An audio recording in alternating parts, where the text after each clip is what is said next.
بسم اللہ الرحمن الرحیم۔ لن نحو لن یجود البخیل اذن نحو اذن تبلغ القصد هذه فائدۃ اذن لا تنصب الا بثلاثۃ شروط۔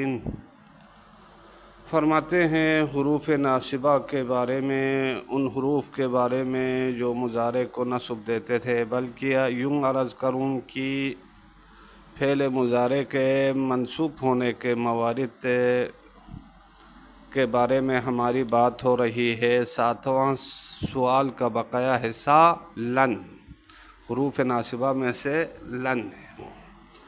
لن کے بعد فعل مضارع منصوب ہوتا ہے، نحو لن یجود البخیل، بخیل انسان ہرگز سخی نہیں ہو سکتا ہے۔ اب ہماری شاہد مثال لن یجودہ میں ہے۔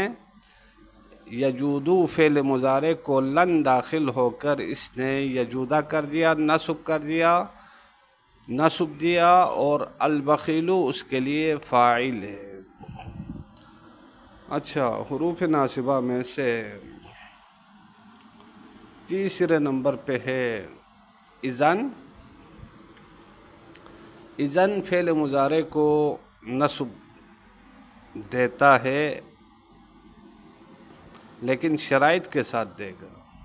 یوں کہہ سکتے ہیں کہ اذن فعل مضارع کو تب تک نصب نہیں دیتا ہے جب تک یہ تین شرائط موجود نہ ہو۔ وہ تین شرائط فائدے میں بیان فرمائیں گے۔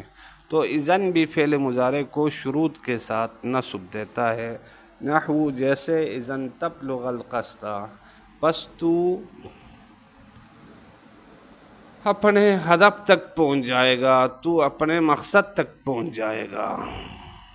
اب اصل میں تبلغو تھا، ہماری شاید مثال تبلغہ میں ہے۔ اذن نے تبلغو کو نصب دے کر تبلغہ کر دیا، اور قصدہ جو ہے وہ تبلغہ کے لیے مفعول بھی ہے، تبلغہ کے اندر ضمیر انتا ہے، وہ اس کے لیے فاعل ہے۔ ہذہ فائدۃ، یہ ایک فائدہ ہے۔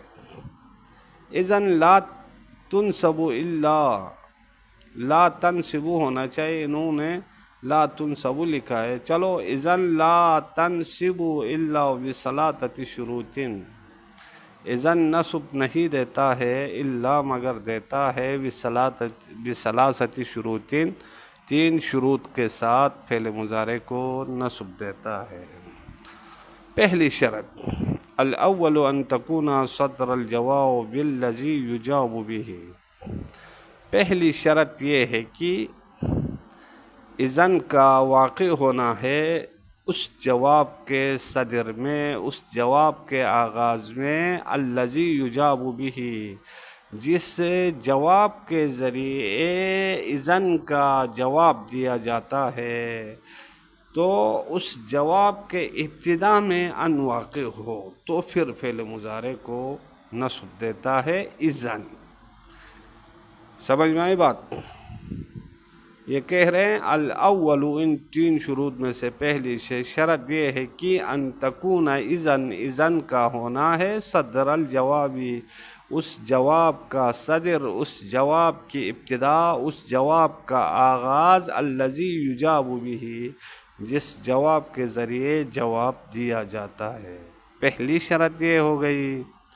والثانی، دوسری شرط، ان تکون اذن متصلۃ بالفعل، اذن کا متصل ہونا شرط ہے کس کے ساتھ؟ فعل کے ساتھ، درمیان میں کوئی چیز فاصلہ نہ ہو۔ اچھا، والثالث، تیسری شرط یہ ہے کہ ان یکون ذلک الفعل مستقبلا، جس فعل کو اذن نصب دے رہا ہے اس فعل کا مستقبل ہونا شرط ہے۔ دو شرط خود اذن کے لیے بتائے، ایک شرط جس سے فعل پر اذن داخل ہوتا ہے اس فعل کی شرط بتائی، تو تین شرطیں ہو گئی۔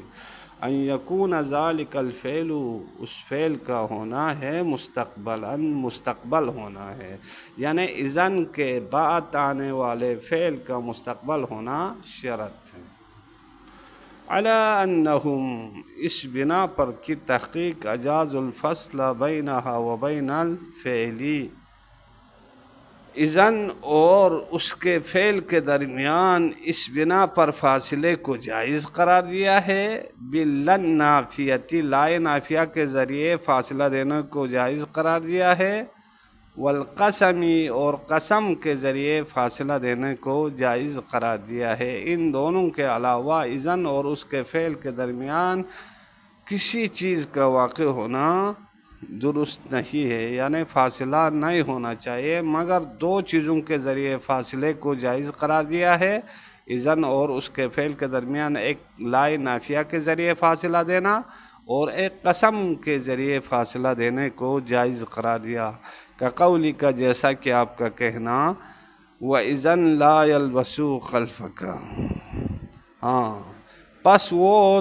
تیرے پیچھے نہیں ٹھہریں گے۔ اچھا، اب کیا ہے دیکھو، یلبسو فعل مضارع ہے، اس فعل مضارع اور اذن کے درمیان لائے نافیہ فاصلہ واقع ہو گیا، اس کے باوجود اذن نے یلبسو کو نصب دیا ہے۔ نصب کی علامت کیا ہے؟ نون وزن رفع کا گر جانا ہے، اصل میں یلبسونا تھا، پس لا کے فاصلہ آنے کے باوجود اذن نے نصب دیا یلبسو کو۔ اچھا، یہ خلفہ مضاف کا مضاف الیہ، مضاف الیہ مل کر یہ مفعول فی ہے لا یلبسو کے لیے، ٹھیک ہو گیا۔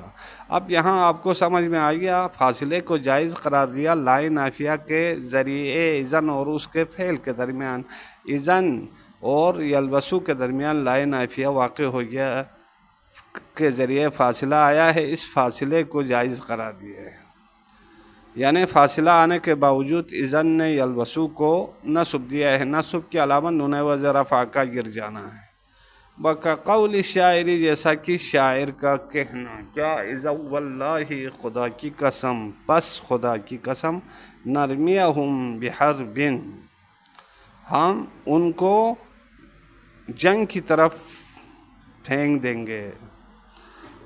اب کیا ہے، اذن اور نرمیہ فعل کے درمیان واللہ قسم فاصلہ آنے کے باوجود اس اذن نے نرمیہ فعل کو کیا دیا ہے؟ نصب دیا ہے۔ نصب کی علامت کیا ہے؟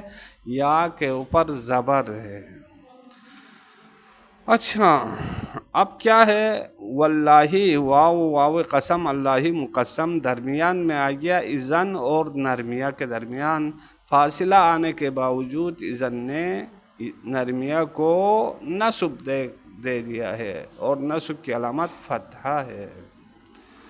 اچھا، چوتھے نمبر پہ ہے کئی، اولی کئی، کئی کہہ سکتے ہیں یا آپ لکئی کہہ سکتے ہیں، نحو جیسے ادرس کئی تحفظا او لکئی تحفظا، تو پڑھو تاکہ یاد ہو جائے، یا کئی تحفظا تاکہ تو یاد کر سکے۔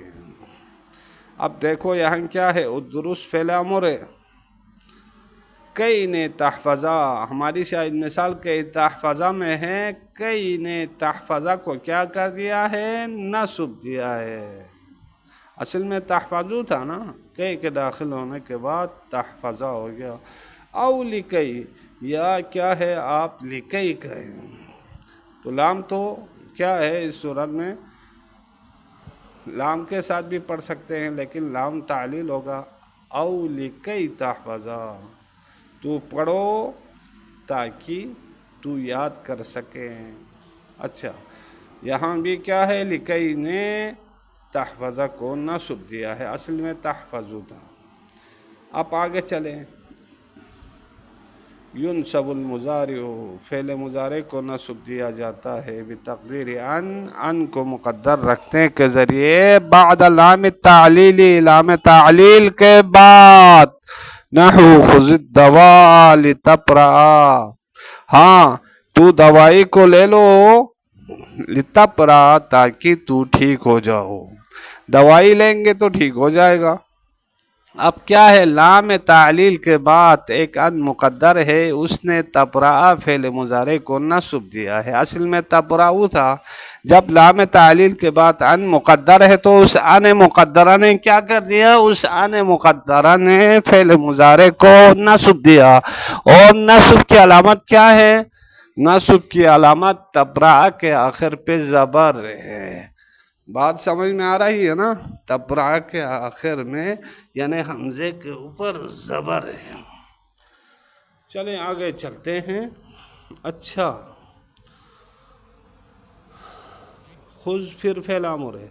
ھذہ فائدۃ، یہ ایک فائدہ ہے، یصح مع لام التعلیل، لام تعلیل کے ساتھ صحیح ہے، درست ہوتا ہے کیا؟ استعمال عن الناصبۃ، ان ناصبہ کا استعمال کرنا صحیح ہوتا ہے۔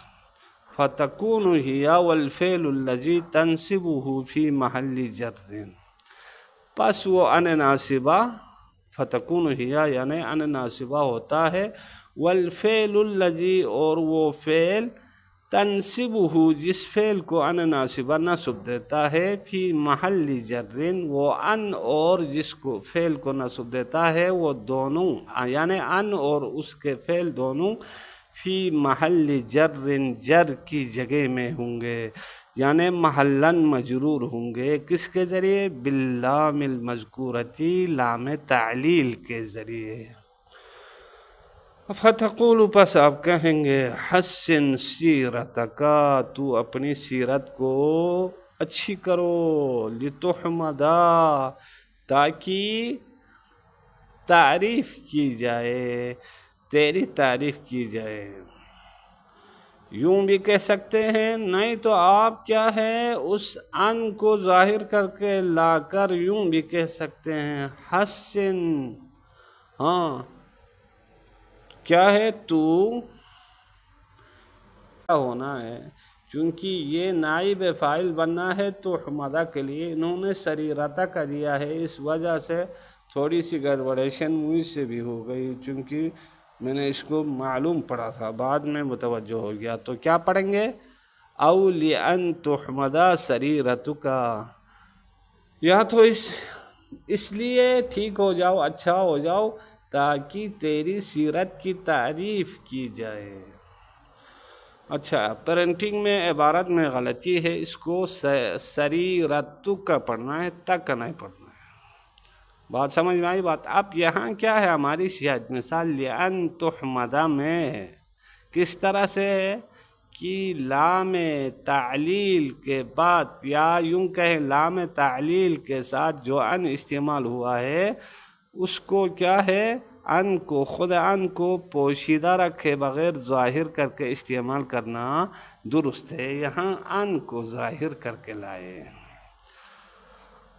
اچھا، اما اذا اقترنت اللام بلن نافیتی، مگر جب لام ملا ہوا ہو لام تعلیل بلن نافیتی، لائے نافیہ کے ساتھ، تو فلا یجوز استعمالها، تو ایسی صورت میں کیا ہے، اسے لام کا لائے نافیہ کے ساتھ استعمال کرنا جائز نہیں ہے، الا مع ان، مگر یہ ہے کہ ان کو ظاہر کریں، ان کے ساتھ استعمال کریں، تو پھر اس صورت میں ان ساتھ ہو تو پھر لام کو لائے نافیہ کے ساتھ استعمال کر سکتے ہیں۔ کیوں ڈائریکٹلی کیوں نہیں کر سکتے ہیں؟ لالا فرماتے ہیں، کراہتن، یہ مفعول لا ہے، ناپسند ہونے کی وجہ سے، یہ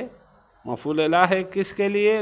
لا یجوز کے لیے، کراہتن، ناپسند ہونے کی وجہ سے، لاجتماع اللامین، دو لاموں کا جمع ہونا ناپسند ہونے کی وجہ سے، لہٰذا کیا ہے، جب دو لاموں کا جمع ہونا ناپسند ہو، پسندیدہ نہ ہو، تو پھر ان کو ان کے درمیان فاصلہ لائیں گے، پھر کیا ہے، پسندیدہ ہو جائے گا۔